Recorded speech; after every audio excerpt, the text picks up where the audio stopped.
The last part of the crypto asset space are altcoins.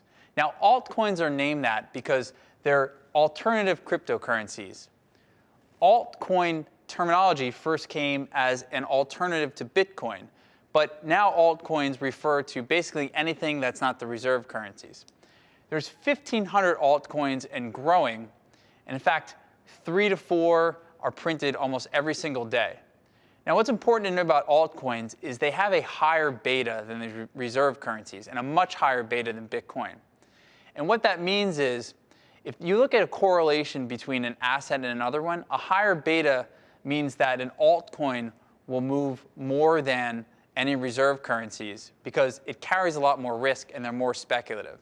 So that's something to keep in mind when you're looking at investing in altcoins, that they do tend to carry more risk than the reserve currencies.